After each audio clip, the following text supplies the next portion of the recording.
condensed version because I don't think he's going to make it very long.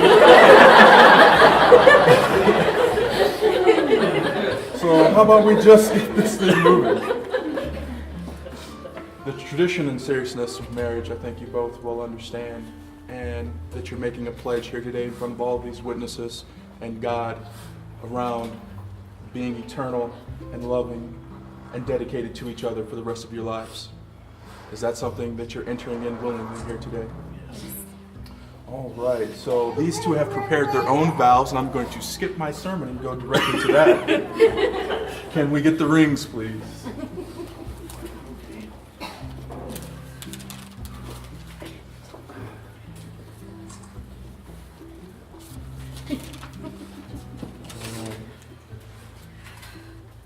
I, Sarah, take you, Nikk, to be my partner in crime, my lover, and my other half. I promise to make you the happiest man for the rest of your life. I promise to laugh with you, cry with you, and grow with you. I will love you when we are together and when we are apart. I promise to support you in your dreams and to respect our differences and to be by your side for the rest of our life. I love everything about you. The way you make me laugh even when I'm mad at you. The way you help me with all of my problems. The way you care for everyone. You have shown me to be a better person, but most importantly, you are the love of my life, and you make me happier than I could ever imagine, and the more loved than I have ever thought possible. I can't wait to spend the rest of my life with you and to see where our future takes us. Please place the ring on Nick's finger.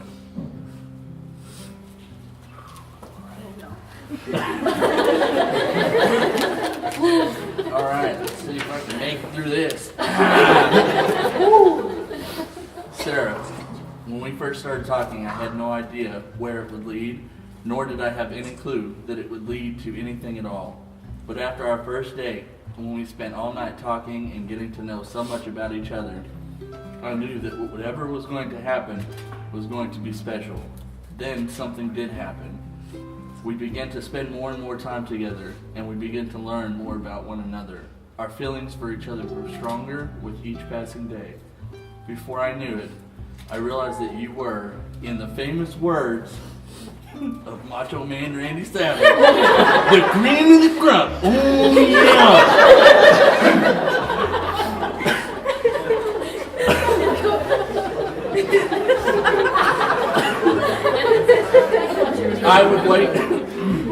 I would wake up every morning feeling so happy because I knew I had you in my life.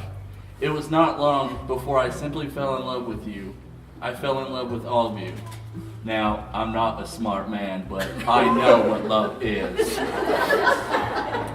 After only 9 months together, I knew that I wanted to make you my wife and build a life together. Thankfully, you said yes. Now, as we stand here about to be wed, I make this promise to you. I promise that no matter what happens, I will always love you. I will always be the absolute best man I can be.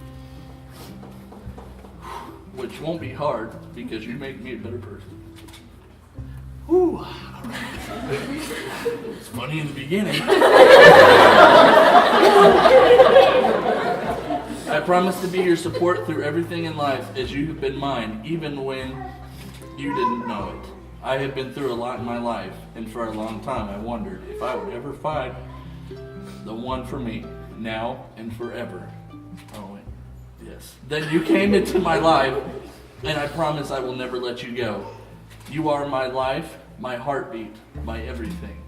So as we stand here today, as we say our vows, as we start a new chapter in our life together, I promise you one more thing. I promise you that for the rest of our lives and for all of eternity, Sarah and Nikk will always be like peas and carrots. I love you, Sarah, and God has truly blessed me with an angel.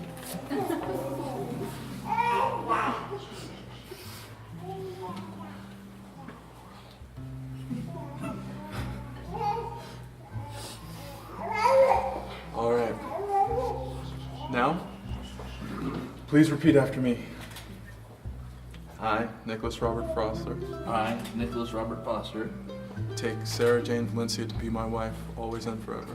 take Sarah Jane Valencia to be my wife, always and forever. Sarah.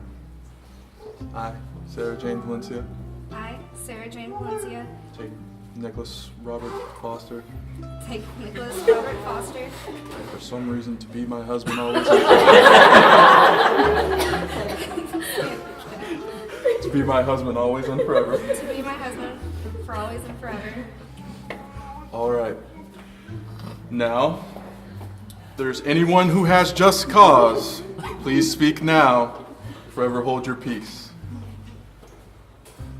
All right, well, we can skip right to the good part then. So, before we end, I'm going to leave you guys with a few words of advice from Ephesians 5:24. Husbands, love your wives as Christ loved the church and gave himself up for her, that he might sanctify her, having cleaned her by the washing of water with the word, so that he might present the church himself in splendor, without a spot or wrinkle or any such thing, that she might be holy and without blemish.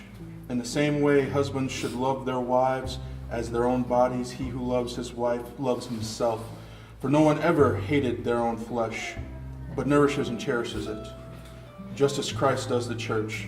Because we are members of his body, therefore a man shall leave his father and mother and hold fast to his wife, and the two shall become one flesh.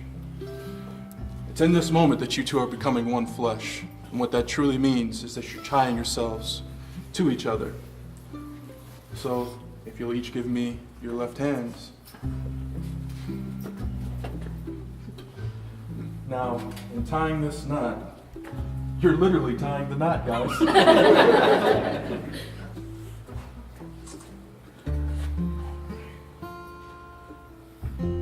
This is what you should do every day in your relationship. Pull yourselves closer to each other. Not fight for power and pull on one side or the other, but remember that it's the love and ties that bind you guys that make an eternal love, just like the circles that you put on your fingers today. So I now pronounce you husband and wife in front of all of these people. And for the first time, Mr. and Mrs. Nicholas Robert Foster.